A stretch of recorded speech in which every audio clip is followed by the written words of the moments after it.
Hey everyone, it is Tuesday and I'm coming to you live from my convalescence. I am here with an amazing person. If y'all don't know who this is, you're going to learn a lot today and you're going to have to keep checking back, connect with him to learn a lot more. I'm here with the John Graham. Why you do that? Husband, father, Lincoln University graduate, proud member of Alpha Phi Alpha Fraternity Incorporated, one of Philly's finest. I wore my black and gold for him today. He wore his Lincoln University shirt. He'll tell you about that. But John is an author, a DEI provocateur, and a global brand articulator. Okay. That is very alpha of you. Like these words that you put together. His work in global branding is an extension of his belief. He assists companies in attracting, engaging, and retaining diverse talent groups. He understands the importance of representation and is passionate about creating inclusive environments for all. Some of the highlights I already told you. He's a Lincoln graduate, the oldest degree granting HBCU in the United States. I have to put that out there. He has a fostering diversity and inclusion certification from Yale School of Management. He was named to the 2020 Comparably list of inspiring employer brand leaders. He's launched global employer brands for Fortune 50 pharma and biotech companies. He's an award-winning culture, marketing, and talent attraction strategist. And he is also the best-selling author of Plantation Theory, the Black professional's struggle between freedom and security. And we're going to get into all of that. John, please Hey, do introduce yourself. hey, I appreciate you, Kirsten. Thanks for having me on. I feel like I need theme music after that bio. Jeez, like that, just hearing it back. I don't know. Everybody hates hearing their bio read back, but we wrote them. Now it's a pleasure to be with you. Everything you mentioned, I stay in these employer brand DEI streets, trying to merge the worlds together because at the end of the day, at this point, they're inseparable. So happy to be on with you and looking forward to the convo. Yes. So we are both, he's a little bit further than me, but we're both getting over some non-COVID Dang. related respiratory Yeah. Like, voice stealing ailments. But we're gonna have a good time anyway. And I'm back at 70%, I think. I'm gonna go with 70. But I'm kind of uh, liking uh, this. I feel like Phoebe Buffay when she was singing Smelly Cat when she had the cold that time. And she was like, okay, so feeling very, very provocateur today. look at that. Shouts out to the Friends watchers. Yeah. Yeah. But I was more of a living single. I watch I was both. yeah, I yeah. can probably be an extra, meaning if somebody needs to be sick in a live show, I could do every line, no matter the character, for either I show. love it. I Yeah. love it. I've never seen an episode of Friends to this day. Funny enough. I know that. Yeah, look, don't That's at me, not y'all. uncommon. Don't come for me. That's Don't not come for me. uncommon. And the older I get, um, and the wiser I get, especially being in the HR field, Mm. none of those people would have had jobs. Not a single one. Not a single one of them was employable. Not a Well, there's single that. one. They were horrible. They were horrible employees. They would have Mm, caused their companies all kinds of disruption and discrimination cases, um, I sexual love harassment it. cases. They barely went Hmm. to work. They spent most of their time in the coffee shop. Not sure how they didn't own it at that point, but I mean, to Right. each his own. I mean, Questions. it's So many fiction, questions. but in some ways, fiction is sometimes a mirror of Reflective what's of going on in reality. real life. And we're going to talk about some of Hmm. that a little bit later about Yeah. some of this real life stuff that's going on that's sounding kind of like fiction, Let's kind of get like we into made it. it up. Right. Ed Wong says your theme song. Your theme music should be Isaac Hayes, the theme from Shaft that he enters every room or Zoom intro. That's hilarious. Who is I'll the have to work on man who can? All right, come on. We got Look to at get to that. this. All These right. people, yeah. So Mm-mm-mm. to start off, please share your career journey from analyst to now vice president, employer brand, diversity and culture in the recruitment marketing space. Yeah, so I would say it's obviously non-linear, and definitely took some twists and turns that were uh, unorthodox. Coming out of college, you don't know what you want to do unless you went to school for like to be a doctor or a lawyer or whatever. So I came out with an African studies degree and a minor in history. So my natural path would have been like, going to get the master's and the PhD and go teach. I decided, 6-month cliff coming on these student loans, so I'm just going to go get a job. And started in sales, then moved into customer service and realized, like, nope, that ain't it. But learned valuable things along the way. I think, I tell people all the time, you have to sometimes figure out what you don't want to figure out what you do. And so I went back to school, got my master's in education, also from Lincoln University. I'll leave the HBCU shout outs for later. But and during that coursework, I realized that I never wanted to set foot in a classroom. And it was actually the advice and the words of the chair of my department at that point, Dr. Tucho, who said, "Never relegate yourself to four walls to teach. Right? The world is a classroom." And that stuck with me, and it still sticks with me to this day. And so after that, I was working as a customer service rep for Mars, M&M Mars, their hot beverage division. I started to teach myself uh, uh, Excel formulas and advanced formulas in Excel through to build reports and reporting out and so forth, and got really good at it and was able to write my own job description as an analyst. And so developed that talent. Went on to become an analyst at QVC as well, doing business performance analytics for the leadership team. And then all of which by day I'm doing that. By night I'm a recording artist, a hip hop recording artist. So I'm trying to figure out my life and opted out of a record deal to remain independent. And so in that I had to figure out social and branding and all of the marketing for my own music. And I've always been tech savvy in that regard. So pretty early on in the game, when the music industry was trying to figure out its life in this new digital reality, Napster and LimeWire and all of the the WinMXs and all the download tools that were killing them as an industry, I was ahead of the curve on, and then also figured out how to leverage Twitter and Facebook and um, MySpace at that time to promote and develop my digital brand and marketing strategies. Those tools caught the attention of a major pharma company, and so I had applied to be like I think a social media manager or something like that, or that's what they invited me to apply for. So I did. Went through like 4 rounds of interviews, got ghosted for 3 months, and then they came back. They're like, "Oh, so no, we really loved you, but you were overqualified for the position." So I was like, "Okay." So they hit me with the we'll keep your information on file, and if any other opportunities pop up. Well, actually, it happened about 6 months later, and I got a call from their HR division. Um, I was highly recommended, and they needed to bring their recruiters into the social age, as it were, to do recruitment marketing. And they also needed to build a global employer brand. And so I signed on, and I met, at that point, the newly installed president of Shaker Recruitment Marketing, Joe Shaker, and his team, and they were my agency of record. Mm-hmm. And we went on to build global employer brand, deploy it in 120 countries, and the recruitment marketing strategy. And I've been hooked ever since.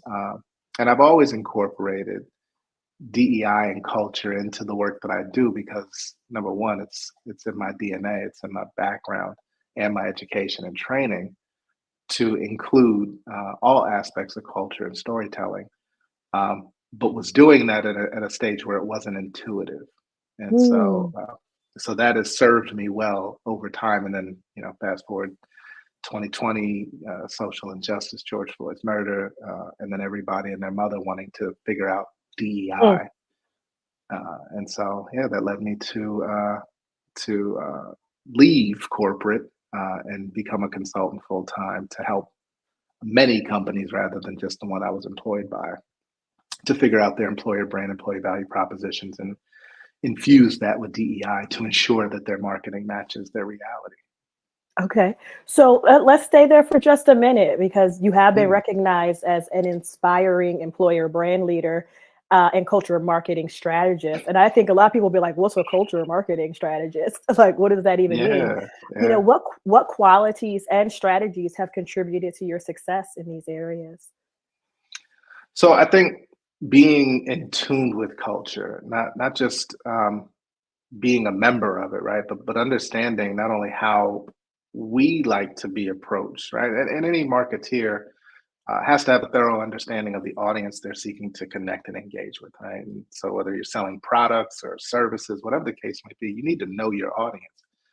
Well, when we're talking about trying to make jobs attractive to specific demographics, and in this case, I don't know a company today that's not looking to increase representation of a marginalized group. You name it, whether it's Black talent, Latino talent, women talent in tech, STEM, and so forth. Uh, you know, uh, Disabled talent, whatever the case may be. You have to have a thorough understanding of those audiences, and not just the personas, right? But really, even down to how do we like to be engaged, right? If you're looking at um, you know, job boards, right? And everybody goes to like diverse job boards, and I want to attract more diverse talent.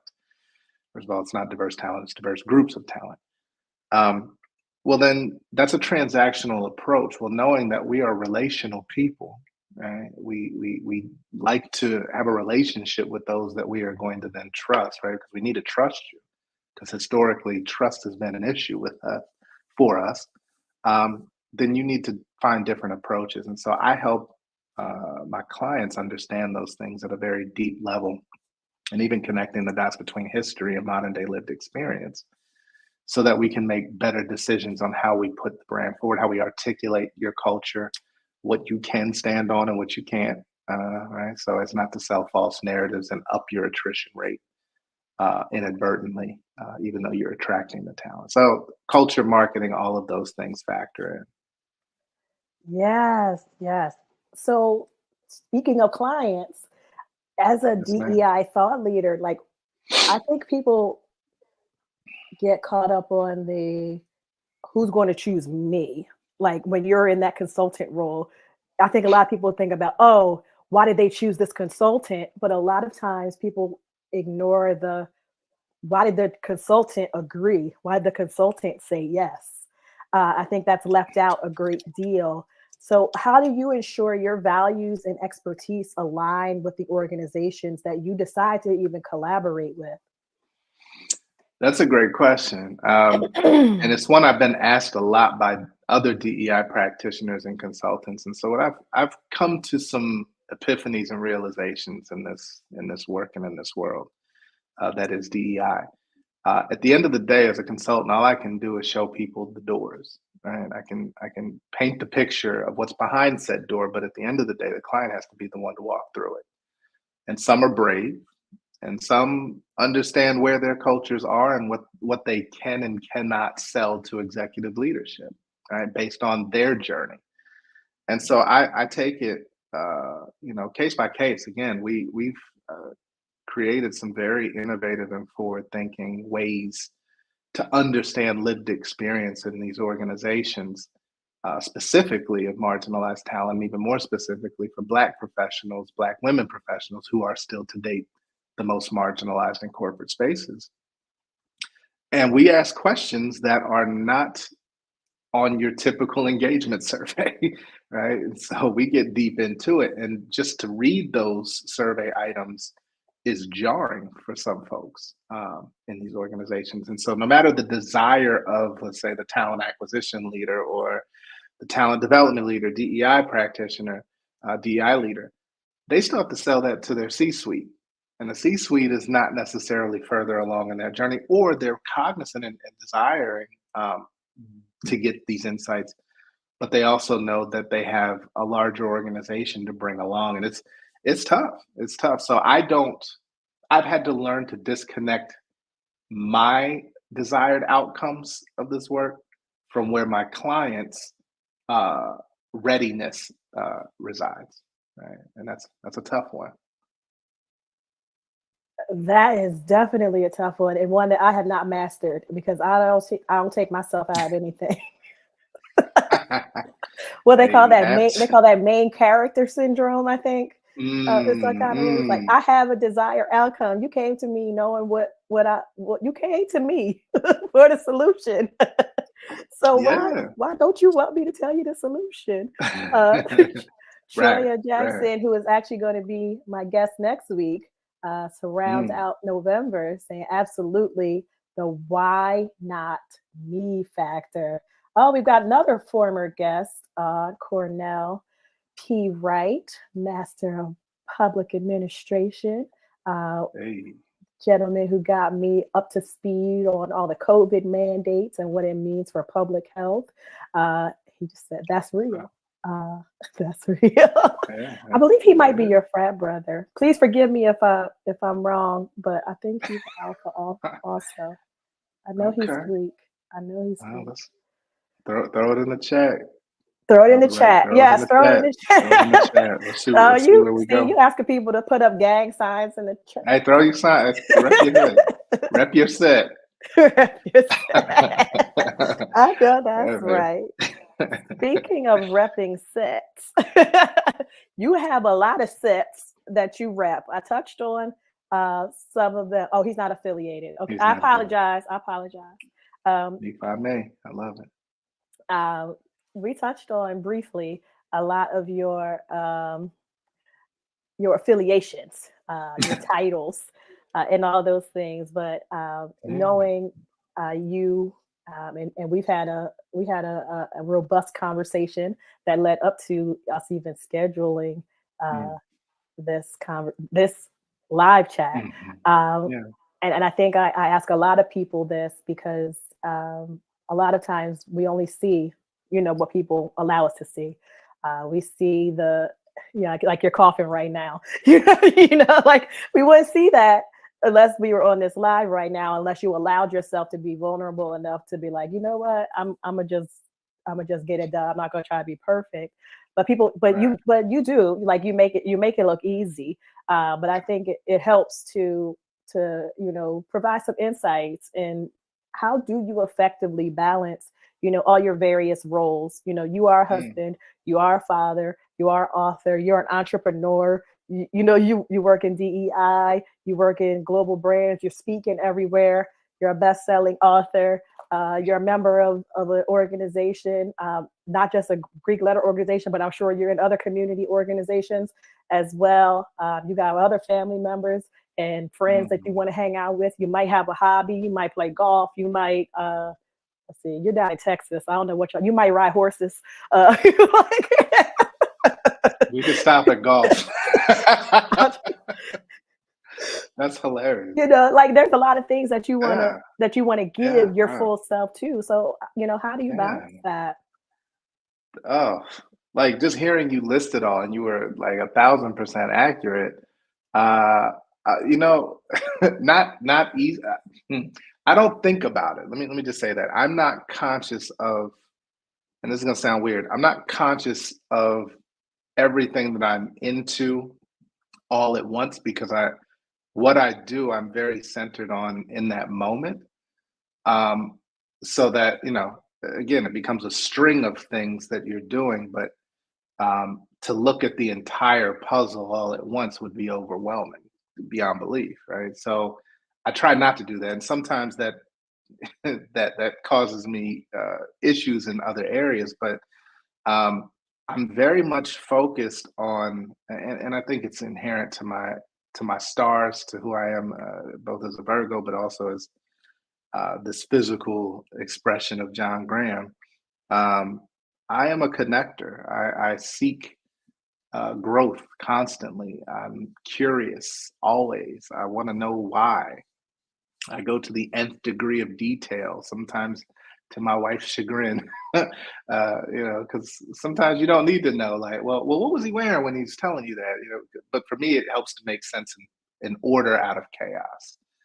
And so I always try to figure out the order of things. And so for me, just doing all of these things really all aligns to my inherent design, which is to connect, to grow, to inspire and enhance others' experiences as well, Yeah. through this thing we call life. So, and then every now and then my body will just shut down on me like it did for the last 2.5 weeks after Afrotech. So, and that'll be Oh, my universal reminder to have several seats. yeah. So, So Cornell says you're a black unicorn, and then Ed Wong says you have a growth mindset. okay, indeed, both of those, I indeed. like. I like. Yeah, I don't know. If I'll we should take talk that. about. I don't know if we should talk about Afrotech again. You keep bringing it up. Oh, it was game. It was dope. It was Yeah, dope. I've never seen anything like it. we talked about it a little bit last week. Yeah, When yeah. I had um, ooh, Zach Nunn on the show, because there was a Oh my God. little, there was a little tussle on Twitter, and Yeah. people were concerned that it was cost prohibitive for a lot of people who perhaps needed to be there, and that it didn't, and I think their expectations of what it should be didn't align with what it actually was designed to be. Because Afrotech is a Blavity asset. It is a media company. So, Mhm. the name suggests certain things, but it's more heavily entertainment than it is about job searching, job seeking. It's for tech talent. I mean, it does Mm. educate. It does educate, folks who are interested in a career in tech, whether that be, a high tech career or in a career in a tech company doing something like Mhm, accounting, mhm. recruiting, uh, being an Sure. attorney, doing social media, whatever the case may be. And I Yeah. think that there was a disconnect between the people who maybe wanted to be there but couldn't, and those who were there who were enjoying themselves. And it just seemed like there was like this huge divide, because there was a lot of complaints about, like Rick Ross being like, why is Rick Ross there? Like, and I'm not, like, I'm in tech. Rick Ross had nothing to do with tech. and, and I get and I get like it was just a big old concert. Like it That's was hilarious. Lollapalooza. It is what it is. But like I said, I That's think people had their own expectations of what it could have been depending on where you are. Meaning, am I looking for a job or am I looking for a better job? Do mm, I have the funds to be able to afford this, or am I looking at it from a situation of sponsorship, and what is the ROI, and will sponsors continue to agree to fund this type of engagement when I'm just coming home with having had it, like you said, an amazing time, getting mhm, to meet a lot of other people that I could perhaps connect with, collaborate with later on. But did I come back with something 100% tangible for the person who says, "Oh, I'm going to pay for this," and their expectation is that you're going to bring me back 10 people I can hire automatically. So I'd love to get mm. your thoughts on. I just said a whole lot. I wasn't planning You on saying, did. but It's good. It's I good. don't have no dog in the fight. Because I see it both. Like I said, I see it both ways. Yeah, Like I yeah, said, I think it was a matter of expectations versus reality. What are your yeah. thoughts on it? Well, I think it's everything that you said, and the key points that I'll pull out of there. I think it's a matter of access and expectation, right? So Mm, so there's a challenge for those who might be early career or even still in college, right? Tr- Having to figure out how to afford that and make that investment. But if you're not looking at it as such as an investment, I mean, think about this. You're going to a location that's been curated for over 20,000 plus people, Black professionals in the tech space or tech adjacent or even, whatever, in all industries, actually. And so you have this sprawling career expo in the convention center where everybody and their mother, tech, finance, consumer packaging, like whatever you can think of, who's seeking out Black talent. Now, it's a transactional experience, sure. Right? Mhm. You're going up to a booth just like any other career expo or conference. Fine, but they did have that for those who were seeking that, and I saw plenty of conversations being had throughout the 4 days. But then they also curate over 200 plus speakers covering everything from entrepreneurship and how to get VC funding to how to get ready to be on boards to advancements in AI and tech and how it's changing and reshaping everything from healthcare to music industry. So it's essentially a buffet.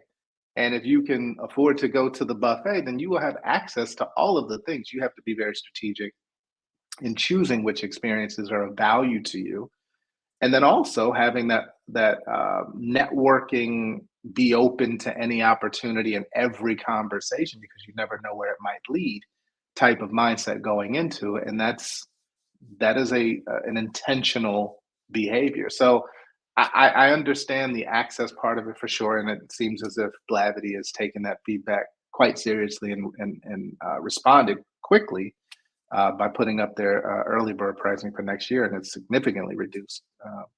So that's cool. But I think again, it depends on what you were expecting. Number one, and I always say, let go of expectation. You'll never be disappointed.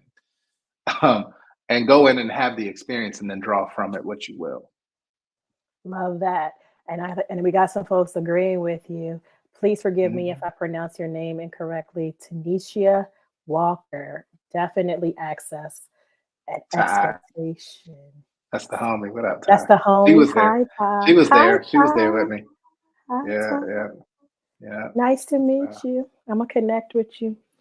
yeah. Um, She's phenomenal. so AI.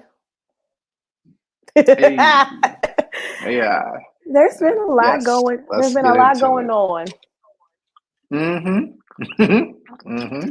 over the past few days as it relates to AI. So stuff happened like very quickly, uh, quicker than another situation. Excuse me. Take your time. Cough it out. See, God doesn't want me to be acting all. It's like God said you're being messy. you're being silenced. Being God, silenced. stop it. Careful. Hmm. Okay.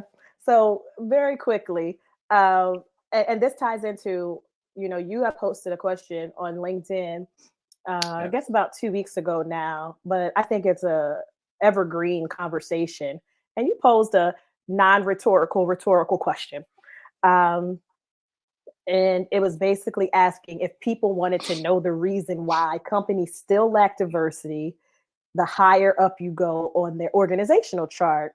So, can you share your insights and any conclusions drawn from that conversation, shedding light Mm. on why most companies still lack diversity upper management? And the reason why I mentioned AI, for those of you who don't know, very quickly, OpenAI, ChatGPT, the folks responsible for ChatGPT, which a lot of us do use, whether we use the free version or the pay version, which gives you a little bit more tools and accesses.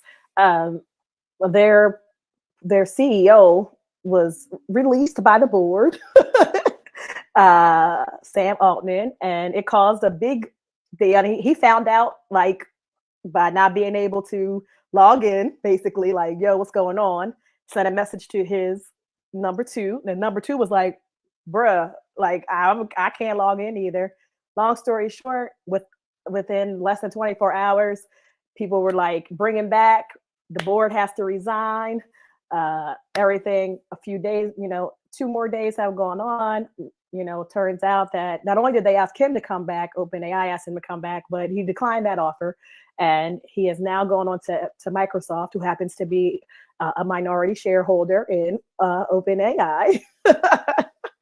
And, he's now at the helm of, this research department. And not only that, of the 750 employees who are still there, 700 have signed on saying that they would leave, again, if they didn't bring him on. And then to add more insult to the injury that has happened because of this, this board has also been, hit with the CEO of Salesforce putting on Twitter that he would not only match everyone's offers, but that he would offer them all the stock.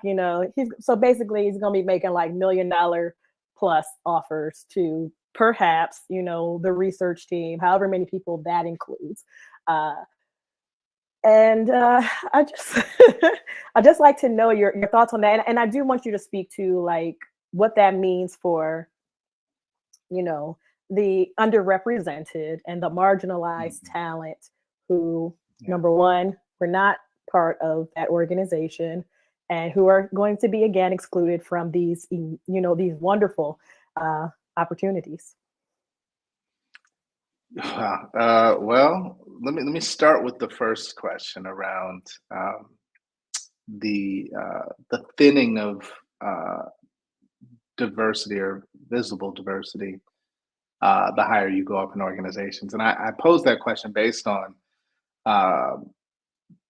research I've been doing, conversations I've been having, and insights I've been deriving from just observation and exploration of this looming question that seems to plague all corporate entities who say they have a desire to increase diversity within their organizations, or at least increase representation.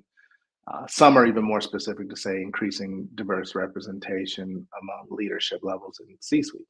Okay, cool. Well, why hasn't that changed? Right, it's been a openly stated goal for a while now. Well, I also know that companies can change at the drop of a pandemic. When they see fit and when there's a imperative to do so. So what I've come to the conclusion of, it's not necessarily a capability issue, right? Of they are unable to, like they just don't know how. It's a willingness issue. And then level two of that is there's a lack of exposure in personal and professional networks the higher you go up, especially amongst homogenous culture. So what I know is that we are still in a very highly segregated country, even more so than pre-1964 Civil Rights Act. And a lot of folks wouldn't know that because the perception and imagery of integration or diverse communities and all of these things and access would lead you to believe that we are completely integrated. Everybody lives amongst diverse, in diverse communities and so forth. That's just not reality. The reality is people, birds of a feather still flock together. Human nature defaults to comfort. And so if you are not stretched to go outside of your homogenous, comfortable culture and daily existence, then you won't. And that becomes the case as well in professional communities. And so when we think about, and I'll tie this into AI in just a moment, when we think about the executives who are seeking diverse talent, well, my first question is always, well, do you know, let's examine your circle of trust, right? Show me the 5 to 7 people that you would include in your trusted circle or your circle of trust, like people, a person you would call at 3 a.m. to bail you out, somebody you would trust with your deepest secrets. All right. And then, we'll go through an exercise to examine, okay, well, the people that you've listed are essentially a mirror reflection of you in most cases. And I measure that against 14 different diversity dimensions. And so the light bulb moment then goes off. Well, look, we know the number one source of hire at any company, regardless of sector and size, still referral. So if you can't refer 3 to 5 people for a role that don't look like you, then you will be hard pressed to change the diversity demographics or the demographics of your C-suite or your leadership level above director. Because at the end of the day, most executive roles aren't filled through clicking on an Indeed job, right? Right. So fast forward and you jump over to this Sam Altman situation. Well, you know, my heart goes out, but at the end of the day, him being ousted by a board landed him at Microsoft. Like you didn't fall hard, bro. Like, but that's not only relationship, but also essentially value. He's already a CEO. Let's start there. CEOs know CEOs. He just sold to the arguably the largest tech company in the world for $10 billion. He's gonna be okay, and based on that network flow and that relationship flow, he lands, and he still offers an immense measure of value for the future of this technology. So yeah, he was able to land comfortably and softly. Now, whatever the fallout is for the rest of the folks, to your point, who aren't in those deal flows, network flows, relationship flows, they're going to be reliant on their relationships with either Sam Altman or people that he brings into his leadership team or whatever the case may be to bring them along. Or they're out in the wind and they might take up Mark Benioff's offer at Salesforce. But that becomes the case. But I would say in this regard, because I don't know the demographics of OpenAI's employee population, I can imagine it's not reflective of the communities they serve. Let me just say that. Yeah. So, like, I was thinking about the person from it was Google, right? That brought up ethical AI. Oh yeah. Yes. Starts with a T. Starts with T. Yes. Tibet. No, I'm not even gonna butcher it, but yes, I know the system Yes. you're talking about. Yeah. And how that person was not offered a job on the internet. No. In front of everyone or behind anybody else's back. You're absolutely right. And I don't know where she is today, and if her whistleblowing, for lack of a better term, has gotten her blackballed, right? But somebody else who did that might have been lauded as a hero, right? Like, I don't know what's the difference between her and a what's my guy's name who who blew the whistle on the government for spying. They made movies about him. He lives in Russia now. Like, why am I? Oh, come on, chat, help me out. His name. Yeah. Anyway, but yes, I'm Someone just saying. Put like, it in the chat. Oh, yeah, I just had it. Ed Snowden, Edward Snowden. Yeah, and Tim Met. I think it's her name. Yes. Yeah, Timnit Jibru. Yes. Thank you, Al. Yep. Thank you, so Al. All of that to say, Snowden as well. Yes, thank you. Relationships do matter, and that's really what was the point of my my post and showcasing that it's an easy look. DEI is an easy solution conceptually. Right. So look, this has been going on for 60 plus years now, post Title VII, the Civil Rights Act. The answer is very simple. The execution is hard because you're fighting against human nature.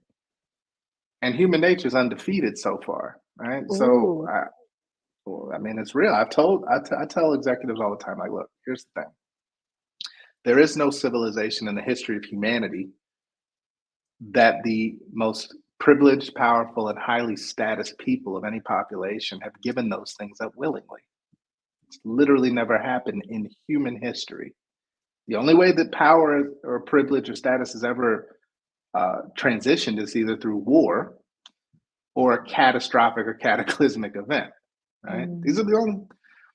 And then we also know that human nature is fighting against this, because the only way behavior changes is by one of two methods. It's either consequence or reward, right?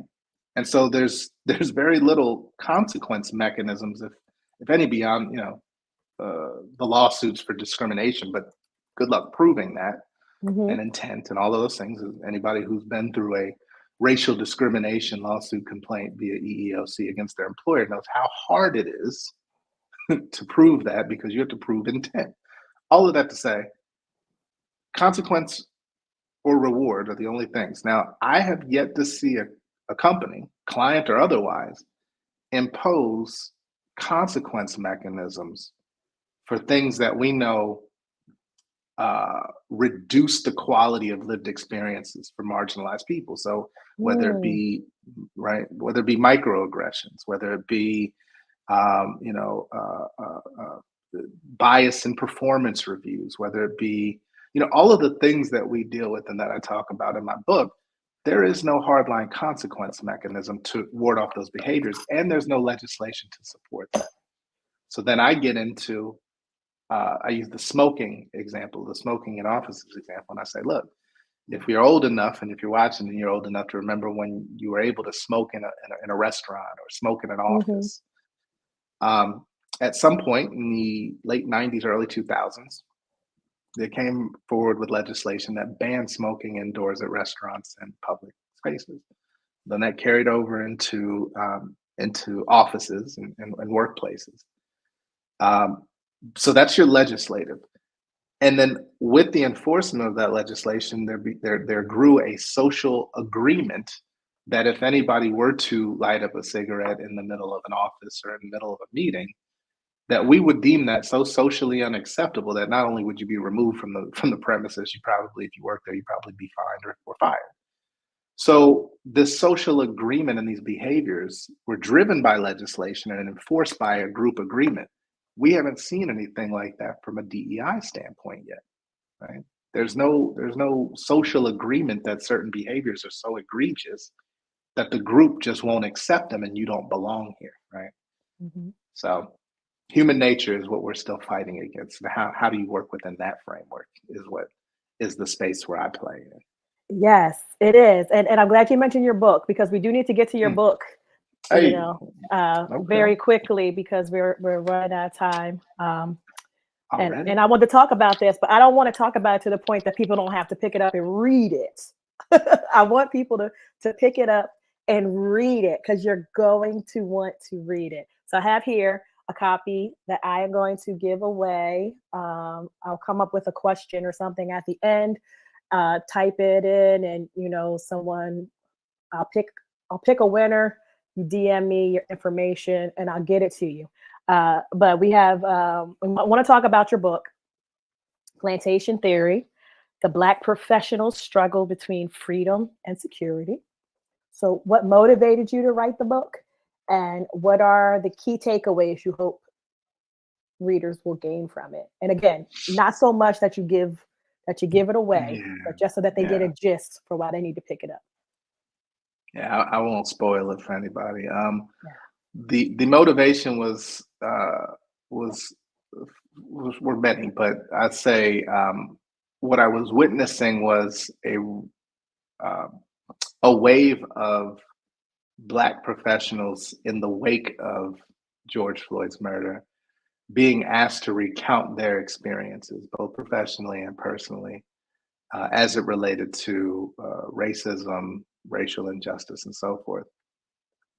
And out of those conversations, and some people have called those courageous conversations and open forum dialogues, I kept hearing the same story no matter whose conversation I sat in on. And for me, I started to write blog articles about that to help people make sense of what they're hearing, what we're experiencing, and what the opportunities were for change. But I think about the third or fourth blog article, I was like, yeah, I feel like I'm constrained by the medium. Right? I wanted to write a complete thought. And so I had taken the framework of a documentary that I was working on, uh, and the the scenes, the scene titles actually became the outline for the book. So everything you're seeing in there would have been discussed via visual form, but so that led the way. And so, being a historian, I also wanted to connect the dots for people between history and the vast, as much as I could in a book. Um, Connect the dots between the legislative, the experiential, historical happenings that have shaped what we're dealing with today. Right? Because some people like to look at the incident as the start of the problem rather than all of the foundational elements that lead up to it, which then become a much deeper and more entangled and entwined conversation. And so that was the motivation and genesis of the book. What I hope and what I hope people take away from it, and it was early on, my publisher asked me, well, who's your audience? And I was like, well, I didn't want to confine it because I think there's nuggets in there and guidance for anybody who reads it, regardless of your background and identity. But my intent were twofold. One, I wanted HBCU students who wanted to get into corporate America to have a guide and get answers to questions that they don't know to ask yet because of the things that I know they're going to experience that they have no clue are coming. And I wish I had had that, right? Even with parents who traversed in corporate and entrepreneurship, never sat me down and really told me what it was. And then secondly, I wanted the the people in the relationship flow that would be tapped to lead coming from pedigreed institutions or historically white institutions to have a better understanding on how to lead and manage with humanity, right? To understand Black professionals' experiences and plight within organizations so that they could make better and more humane decisions, even though they're coming out of a construct or into a construct that wasn't designed with humanity at the forefront. So that's where I was going with that. Listen, I had to write all that down because that's definitely going to be the question that I ask people to get a copy of this book. Like, Yes. who are the two groups of people that you had in mind when you wanted when you sat down to write this book? And before I get on to my last question, which is about the book and its final chapter, I did want to thank you because, as you mentioned, you did a lot of the work that some of us were. Well, I'll say from myself that I, in particular, was reluctant to do. For those who don't know, this started in 2020. When we were not only in the middle of a pandemic, but watching a lot of things, in real time. And it brought up a great deal of trauma. It brought up a great deal of the experiences that we had. And for myself, like, I shut down very early on because as you know, everybody wanted to do DEI. Everybody wanted to talk to Black people. Everybody wanted to put you on a stage and come and share, like you said, share your experience. And I got to the point where I told you, I'm tired of trauma bonding. Like, I am tired. I'm going to tell you like this. There's nothing I'm going to say now that I haven't said before. There is no reason why you should only be reaching out to me now, or only be reaching out to me to talk about this one particular part of a situation where every time I speak, I say that, I'm bringing these aspects into the conversation. You're not going to sit here and have me again talk about why, I was reluctant to get on camera with my hair not pressed, or why, what it was like for me to, be overlooked for a promotion. How did you feel? Like, please leave me alone. Please, like, please, excuse me, sorry, Mom, please go to hell. Like, real talk. And I know my mother's watching and she don't like it when I use bad language, but that's not bad language. I could have said something much worse and she knows that. But yes, please go to hell. And that's how I felt about it. Please go to hell. and stop throwing Yeah. me in this situation. And for those who don't know, the reason why my company is called Trap Recruiter, it started as a blog, like, and I was thinking of Mm. a name for a blog. I never knew I was going to have a company. I never knew I was going to be a consultant in this way. And as I was like writing out, my plan, and it was like my blog was going to be called Confessions of a Black Recruiter. But the more and Mm. more I dug deeper and I dug deeper. I'm like, I'm going to talk about these Mhm. things. I'm going to focus on this. I was like, this has nothing to do with me being a recruiter and everything to do with me just being Black. Mhm. Mhm. Look at So that. I had to focus on what it was. Hi, my sister's here. Hi, I got shout her out. Hey, how you doing? Love you. What's up? How you doing? It was very nice. Hey. Hey, Bob. Hey. Hey, sister. So anyway, it had to be, it had to be about who I was. It had to be about who I was as a professional. So that's why Sure. it became TRAP. So trusted, relationship builder, accountable, and proactive is what it became. Because like I said, being a Black recruiter had nothing to do with Mhm. why I was going through what I was going through as a recruiter. It had everything to do with it had everything to do with me being Black, not because I was a recruiter. So I say all that to Sure. say, you there is this idea that you could just pull someone like you, like me, and say, do DEI work. That like happened. That happened a lot, actually. that happened a lot. But I think we're all, and this is not to shame anyone or their job or their role, because I don't job shame. But this isn't for everybody. This is not for me. I am not a DEI person. I tell people that all the time. I'm not a DEI professional. I'm a Mm. recruiter who happens to be Black, who Mm. happens to care about these things. But I look to the experts like yourself Mhm. to bring in that part, to put that ingredient into the pot. You know, I I don't love need all that. that. But the last chapter of your book, I love it. And actually, like, if even if you just like you get it and you just open it, like just read the chapter titles, and you're gonna be like, shut up, like you're gonna be like, what? Did he Mhm. say that? He like, did. ooh, the Jefferson Obama dinner and the disadvantaged. Like, come on. Hold on. Yeah. Opportunity never knocks. Mhm. Mhm. Calling in Black. That's a must read chapter. Yeah. Thank you. The accountability conundrum. But again, my Mm. favorite chapter is the toughest questions are the answers. That's the Mm. final chapter, and it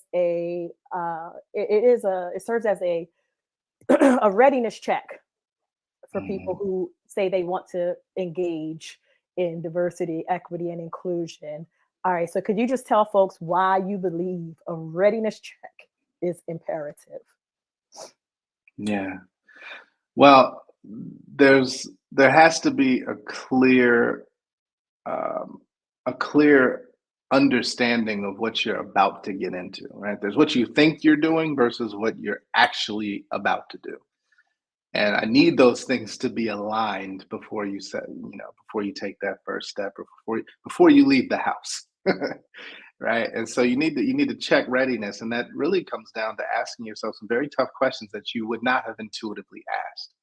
Um, I'm not going to get into the questions, but one question I do ask any client or anybody who's seeking to improve lived experiences within their organization for marginalized uh, talent is, who are the intended beneficiaries of the work you're about to do, right? And I start there because if you can't articulate who is going to benefit from your investment, from your allocation of resources, headcount, to whatever the case may be, then we aren't ready to leave the house yet, right? And so, because if you don't ask that question and you start doing things, then the beneficiary becomes clear and evident, and it's not the people who needed the most help, right? It becomes self-serving to the organization, which then puts you in a performative standpoint, puts you in a performative position which signals very clearly to marginalized talent who you're about and who you're not, and why you're doing quote unquote this work. And so I wrote that chapter to help folks not only get out of their own way, but also to center the right audiences for this work, and make sure that they're ready to do that. And if not, be honest about that, and just understand that what your desired outcome might have been is not going to line up to what your reality becomes because you didn't have the right questions asked at the onset.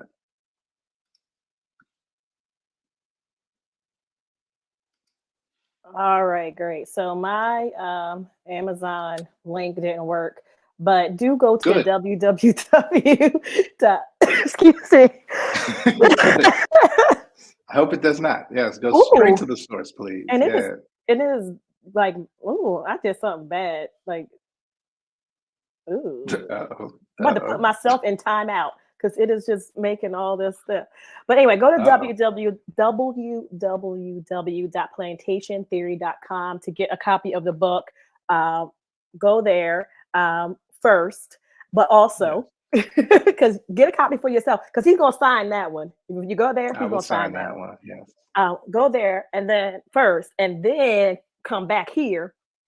Come back to the comment section on either YouTube, LinkedIn, Facebook, Twitter. I think I got them all.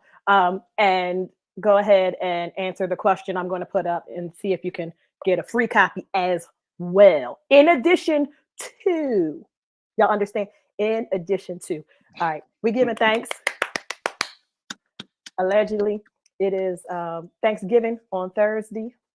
While we don't necessarily celebrate in the traditional sense, we do like to gather with our family members and eat some food. So I need to ask you, I used to ask grits question, the sugar going grits. We're not going to ask that question today because it is the Give Thanks week. Do eggs go in macaroni and cheese? There is listen, there is an argument that there's an argument about eggs, and there's also an argument with our Caribbean brothers and sisters of whether or not onions and peppers go in macaroni and cheese as well. They put onions and peppers in there. The conversation. But look, I will not shame anybody's cultural approach to mac and cheese. Okay. However, what I will say, and for those who haven't seen it, go watch High on the Hog, a documentary on Netflix about the origins of our cuisine in the States and abroad. And I will say that mac and cheese is a uniquely American African cuisine. So if you want to innovate on that, cool. But I don't know about eggs. And again, I'm eggs bind it. So eggs bind it. So everybody has to put it in. You don't taste it. You don't taste it. So that's how I learned. Peppers I put and it onions. in my sauce. You don't taste it. I know. So Dr. Jim says onions and peppers, yes. I believe Dr. Jim is from the African diaspora. Perhaps. Yeah, the Southeast Asian would be the that is the Haitian way. Indeed. And we don't do that here. My mama Southeast Asian. Listen, my mama said onion says eggs for certain. Onions and peppers if it is your taste. So Dee has spoken. I can't knock it. The end. And she's from Philly, from West Philly, down the bottom. Oh, that's where my wife is from. That's the rules. The end. There you go. All right. As I do, what are you most looking forward to for Thursday? What's your favorite dish? Rest. That's what I'm looking forward to. Rest and no, just look. I mean, the holiday aside. I mean, that's the corporate, the corporations who make the most money who tell us that we should give thanks on this day. Yes. I will say that what I enjoy most is really just being amongst family, and enjoying the conversations, the moment to just stop, be present in the moment, eat until you can't see straight, get the itis, and fall asleep and loosen your belt. Like that's That's it. That's it for me right there. I And then love wake that. up and watch the game. Yeah, Okay. yeah. Okay. I'm So here as I for it. do So every trap chat, I yes. ask people two career questions. And they have to have two different answers. Here's the first one. What's the best piece of career advice you never took or that you took later in your career? Mm, yeah, that's a tough one. Well, I would simply say I never understood at the time because I was very much about pushing boundaries and moving companies forward beyond their comfort zone. Uh, I never understood until I became an executive why that could be problematic sometimes. And so I didn't take that advice, and it led me to many different opportunities and positioned me well. And I don't change anything I've done, but with age comes wisdom, and with experience does require the application of knowledge. And so I've certainly come to understand why the pace of change is what it is, especially when dealing with larger organizations. Okay. I still don't like it. I don't love it, but I understand it. Okay. Yes. There All was a right. second question attached to that, or Well, no? there is. I didn't ask it yet because Okay. it has to be a All right. different one. What Okay. career advice would you give to your early career self? Um, I would say learn to celebrate your wins. Oh, I still wrestle with that. So any accolades and all that stuff, like I ascend to the summit and the peak of a mountain, and all I see is the next mountain to climb, rather than enjoying the view of what I've just achieved. So I would say to my younger self, earlier in my career, celebrate moments. The next mountain's always going to be there. learn to celebrate your. Oh, okay. So we know you've already written Plantation Theory. I believe you're working on another book too. But I am. besides that, um, Yes. if you were to write a book describing your career so far, and again, besides Plantation Theory, what would the title be?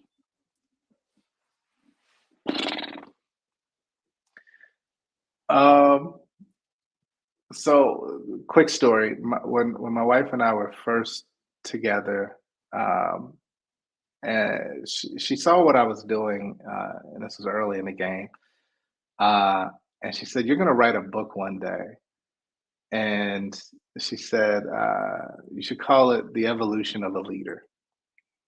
And so it's funny that that title always comes up with every career advancement opportunity or whatever the case may be.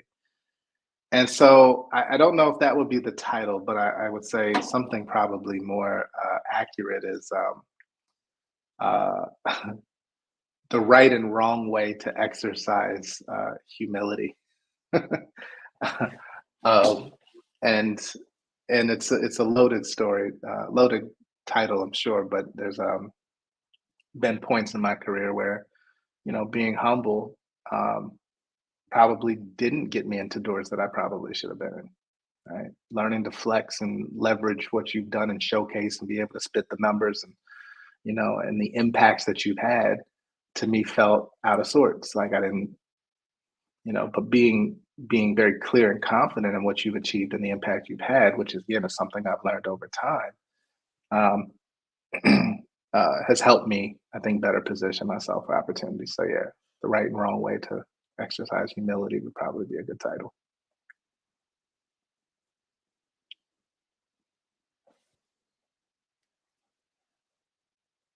I lost your sound, sis.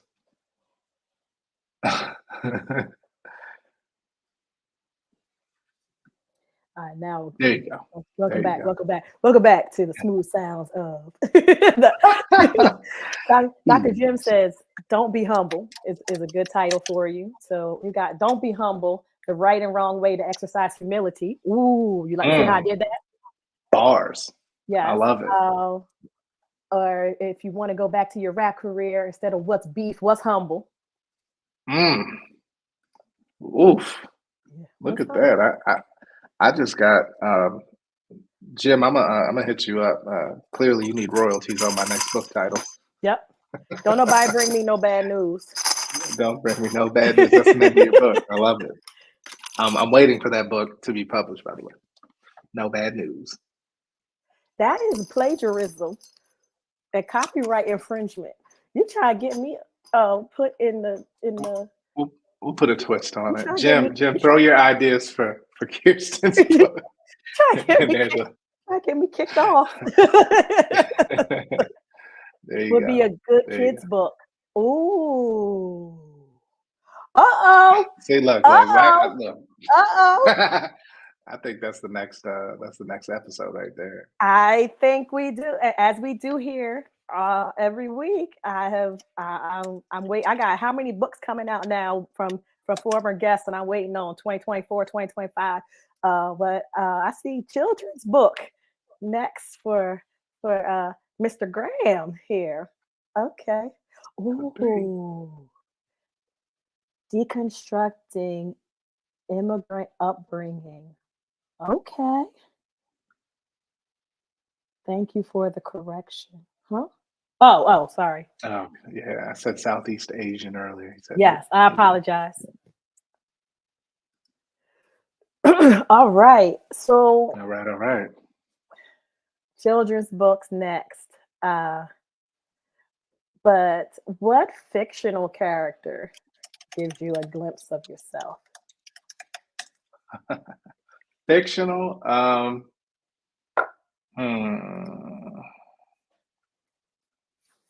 That's a good one.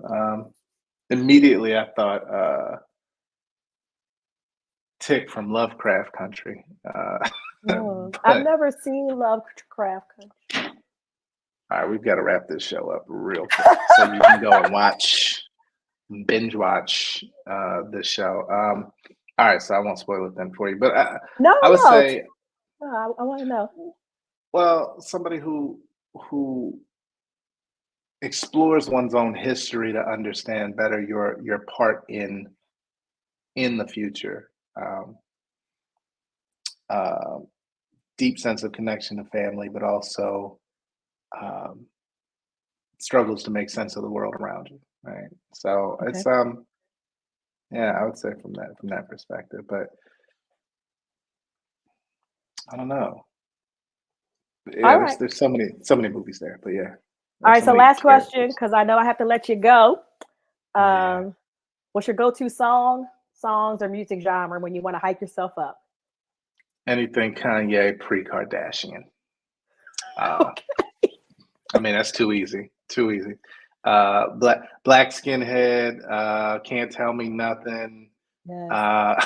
I wish I could listen. I wish I had my Late. Yeah, I mean. But let me tell you something. There have been many a day that I have just sat and put on. If my manager insults me again, I will be assaulting him after up the manager up. And I'm going to register. I'm gonna light that register. Let's go back. Come on, man. Love. All right. So before I've been working on the space. Before you go, what's next for you? Where can people go to check out your work? I'm really big on pointing people to the work that I'm trying to do, that we are doing, I should say, with the employer brand space. Like, I really believe that is the future of work and improvement of lived experiences. So I will say I'll point you to shaker.com and check out some of the DEI work and employer brand work that we're doing, but ultimately all of the things that you need from end to end to attract, engage, and retain top talent. Additionally, hit me up on LinkedIn. I'm always happy to connect, expand my network, and just have good conversations and see where they lead. All right. Well, thank you so much for taking the time. I apologize for going over, but it was such a robust conversation. We had to take time for cough breaks as well. So cough e-breaks, yes. And me get this is tea. This is tea. I haven't had coffee. Oh no. It was a cough e-break. Yeah, come on. Yes. I'm a horrible dad joke teller. So anyway, go ahead. All right. So thank you again, John. It's been a pleasure. Wish I had more time with you, but perhaps we can get you back here next season, 2024. talk I love about it. whatever you're working on at that point, because I know it's going to be awesome. And everybody else, please join me next week. Again, Troya Jackson will be on. We're closing out November in a big way. Thanks again, everyone. See you next time.